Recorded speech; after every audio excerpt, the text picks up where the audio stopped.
किशनगंज से सांसद कोई जीत जाता है और वो दिल्ली चला जाता है और साथ साथ में यहाँ के लोग भी मजदूरी करने दिल्ली चले जाते हैं। लास्ट बार आपके ही नेतृत्व में यहाँ पर चुनाव जीता गया था, अगर पार्टी आपको यहाँ से प्रत्याशी बनाती है तो आप स्वीकार करेंगे? पार्टी तो मुझे लाहौर से भी बना देगी तो हम लाहौर में भी जाके कमल खिला सकते हैं। सिर्फ घर छुआ कह के वोट लेने वाले लोग घर का बच्चा कह के वोट लेते हैं और घर के बच्चों के रोजगार के लिए कुछ नहीं करते। एक बार कमल खिला था किशनगंज में, लेकिन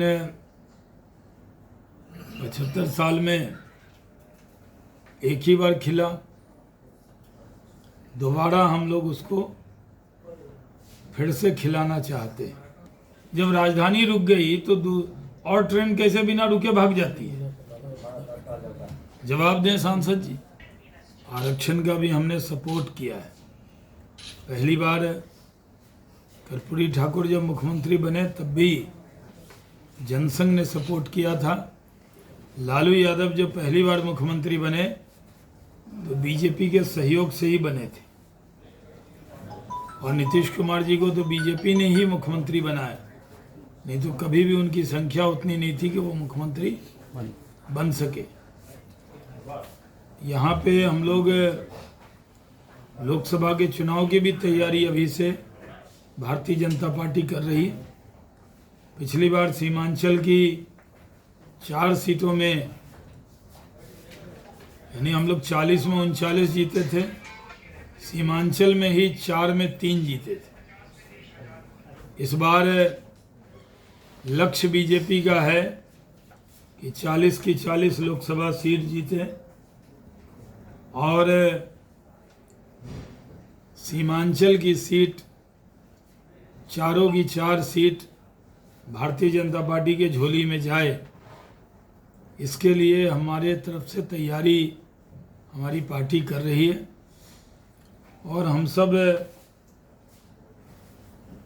एक बार कमल खिला था किशनगंज में, लेकिन 75 साल में एक ही बार खिला। दोबारा हम लोग उसको फिर से खिलाना चाहते हैं और चारों की चारों सीट इस बार उम्मीद है कि वो भारतीय जनता पार्टी लड़ेगी। हमने बहुत बार सहयोगी को भी दिया लेकिन रिजल्ट नहीं आया। हम नहीं जीते तो हमारे हरा झंडा लगा के भी लड़ने वाले नहीं जीते। तो इस बार उसको लेकर मेहनत है। हम लोगों ने प्रधानमंत्री जी को वचन दिया है कि पिछली बार 39 जीते थे, इस बार 40 जीतेंगे। तो आप सुनते ही होंगे आप लोग बराबर कि हम लोग 40 बोलते हैं, तो 40वीं सीट तो यही है जो किशनगंज है। यहाँ भी कमल खिले, इसके लिए बीजेपी का हर कार्यकर्ता तन मन धन से लगा हुआ है। एक बार दिलीप जायसवाल जी यहाँ लड़े थे तो 33% के करीब वोट लाए थे और अगर उस बार साजिश न हुई होती, उम्मीदवार बैठा न होता तो बीजेपी ये सीट जीत जाती। लेकिन उसके बाद हम लोग हरदम सहयोगी को देते रहे और हमारे कार्यकर्ता भी समझदार हैं। यहाँ के सहयोगी जिसको देते थे वो हमें धोखा दे के चला गया, तो हमारे कार्यकर्ता भी जानते थे हमारा सहयोगी विश्वसनीय नहीं है। अभी तो बहुत काम हो रहा था बिहार में, हमने पूरा मास्टर प्लान बना लिया था। आप जानते हैं कि हमने एक बिस्किट की फैक्ट्री भी यहाँ पे खुल रही है जो 2-3 महीने में खुल जाएगी। उसमें 900 के करीब लोगों को रोज़गार मिलेगा। वो रोज़गार पहले भी किसी ने नहीं दिया। हम जब भारत सरकार मंत्री थे तो कुछ लोगों को सरकारी रोज़गार मिला था और रोज़गार के बदले ज़मीन भी नहीं लिया गया था, लेकिन वो एविएशन में काम कर रहे हैं कई लोग। और अभी क्योंकि ममता जी से परेशान है उद्योगपति, तो वो बिहार आना चाहते थे लेकिन वो थोड़ी रफ्तार रुकी है क्योंकि वहाँ आसमान से गिरेंगे तो यहाँ खजूर पे अटकेंगे, क्योंकि यहाँ लालटेन वाले आ गए। लालटेन और इंडस्ट्री एक साथ नहीं चलती। मुजफ्फरपुर में इंडस्ट्री कई डेवलप हुई, किशनगंज में हुई, बिहार के अन्य बेगूसराय कई ज़िले में हुई, लेकिन उद्योग की जो रफ्तार है वो बिहार में रुक गई, क्योंकि अपराध और उद्योग एक साथ नहीं चल सकते। तो हम लोग पूरी तरह, अभी भी आप जाकर देखेंगे तो किशनगंज के बॉर्डर पर ठाकुरगंज में स्वतः कई फैक्ट्री आ गई और इतना अच्छा एनवायरनमेंट, इतने अच्छे लोग उनको मिलेंगे, ये हमने पहले ही मार्केट किया है। अब यहाँ लफाजी से काम नहीं चलेगा। सिर्फ घर छुआ कह के वोट लेने वाले लोग घर का बच्चा कह के वोट लेते हैं और घर के बच्चों के रोजगार के लिए कुछ नहीं करते।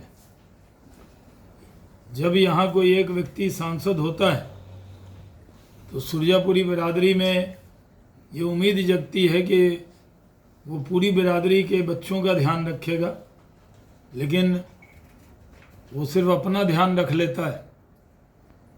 जितनी भी चीज़ें हैं, अगर 2 राजधानी रुक रही है तो वाजपेयी जी के वक्त की ही रुक रही है। फ्लाईओवर्स हैं तो तभी के हैं, स्टेडियम है तो तभी का है। ये 4 लेन 2 लेन था, 4 लेन बना तो बीजेपी के वजह से ही बना। कोई भी नया चीज़ एक दिखा दें जो देखने को हो।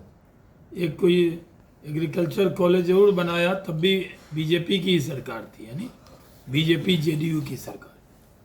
लेकिन बॉर्डर पर जैसा है ये किशनगंज, अगर सही सांसद मिला होता तो ये बिहार का सबसे डेवलप जिला होता, क्योंकि नॉर्थ बंगाल और नेपाल से लगा हुआ इलाका है। यहाँ उद्योग और रोजगार की बहुत संभावना है। लेकिन आज भी किशनगंज से सांसद कोई जीत जाता है और वो दिल्ली चला जाता है, और साथ साथ में यहाँ के लोग भी मजदूरी करने दिल्ली चले जाते हैं। यहाँ दिल्ली जाने से, पंजाब जाने से रोकने की ज़रूरत है, लेकिन कोई हिसाब कोई देने को तैयार नहीं है।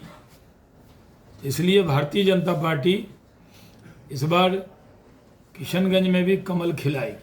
पर आपके ही नेतृत्व में यहाँ पर चुनाव जीता गया था। अगर पार्टी आपको यहाँ से प्रत्याशी बनाती है तो आप स्वीकार करेंगे? पार्टी तो मुझे लाहौर से भी बना देगी तो हम लाहौर में भी जाके कमल खिला सकते हैं।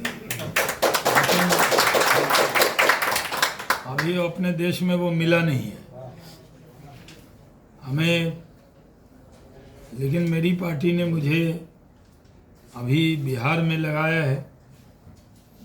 प्रधानमंत्री जी के आदेश पे ही मैं बिहार में एमएलसी बना था, और अभी बिहार विधान परिषद में काम कर रहा हूँ।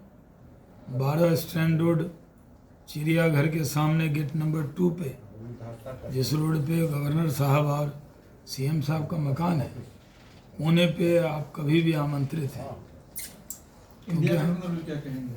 इंडिया गठबंधन वो तो खत्म हो, कौन सा इंडी गठबंधन का कहना अरे इंडी गठबंधन भिंडी बन गया है, कुछ नहीं हो रहा है।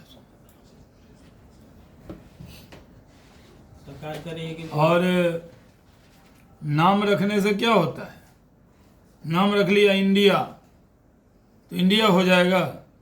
अपने यहाँ बहादुरगंज में कलेक्टर भाई थे, है कि नहीं? वहीं रहते होंगे, चुनाव भी लड़े थे कलेक्टर। तो यहाँ आएंगे कलेक्टर भाई तो क्या डीएम ऑफिस में सब कुर्सी छोड़ देगा कि भाई बैठिए आप कलेक्टर हैं? तो नाम ऐसे ही है, जैसे कलेक्टर भाई का नाम कलेक्टर है, वैसे ही इस गठबंधन का नाम इंडिया रख लिया।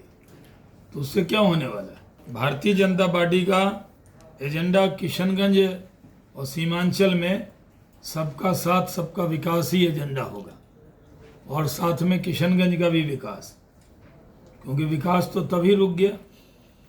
अब राजधानी के बाद तो नई ट्रेन सब रुकती नहीं है। जब राजधानी रुक गई तो और ट्रेन कैसे बिना रुके भाग जाती है? जवाब दें सांसद जी। ये चुनाव है, चुनाव में वोट देने से जन्नत दोजख थोड़ी मिलती है, तो दुनियावी काम है।